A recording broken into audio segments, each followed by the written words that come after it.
3 April 2024 हा तैवानसाठी काळा दिवस ठरला, कारण सकाळी तैवानच्या पूर्व किनाऱ्याला 7.4 तीव्रतेचा भूकंपाचा धक्का बसला. गेल्या 25 वर्षातला हा सगळ्यात मोठा भूकंप असल्याचं म्हटलं जाते. या भूकंपाच्या घटनेमुळे 9 जणांचा प्राण गेलाय आणि 800 पेक्षा जास्त लोक जखमी झाल्याचं कळतंय. तसेच या भूकंपामुळे पूर्व किनाऱ्यावरील हुआलियन येथील मोठमोठ्या इमारतींचं नुकसान झाल्याचं देखील कळतंय. हेच ठिकाण स्थानी असल्याचं म्हणलं जाते. तैवानमध्ये नेहमीच भूकंपाचे धक्के बसतात, कारण हे बेट प्रशांत महासागरातील रिंग ऑफ फायर शेजारी वसलेलं आहे. महत्त्वाचं म्हणजे रिंग ऑफ फायरच्या क्षेत्रातच जगभरातील जवळपास 90% भूभाग हा व्यापला आहे. असोसिएट प्रेसच्या वृत्तानुसार 1980 पासून तैवान आणि आजूबाजूच्या भागातील 4.1 तीव्रतेचे 2000 पेक्षा जास्त भूकंपची नोंद घेतलेली आहे.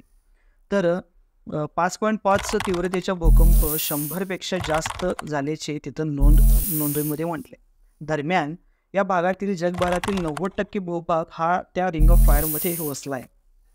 हे रिंग ऑफ फायर नेमकं आहे काय? या भागात सर्वाधिक भूकंप का होतात, याविषयी आपण आज या व्हिडिओमध्ये जाणणार आहोत. नमस्कार मित्रांनो, मी ओंकार, माझ्या चॅनलवरती आपलं स्वागत करतो. तर या जाणून रिंग ऑफ फायर नेमकं आहे.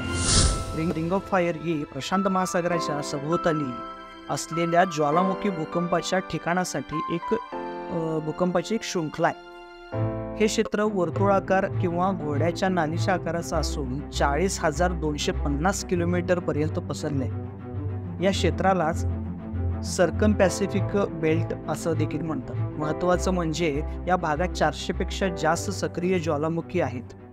रिंग ऑफ फायरचा भाग दक्षिण अमेरिकेच्या दक्षिणेकडील टोकापासून उत्तर अमेरिकेच्या पश्चिम किनाऱ्यापर्यंत जपान, न्यूझीलंडपर्यंत पसरला आहे. रिंग ऑफ फायरमध्ये Bolivia, Chile, Ecuador, Peru, Costa Rica, Guatemala, Mexico, United State of America, Canada, Russia, Japan, Philippines, Australia, Papua New Guinea, Indonesia, New Zealand, अटलांटिका या ठिकाणांचा समावेश होतो. या भागामध्ये मोठ्या प्रमाणात भूकंप का होतात?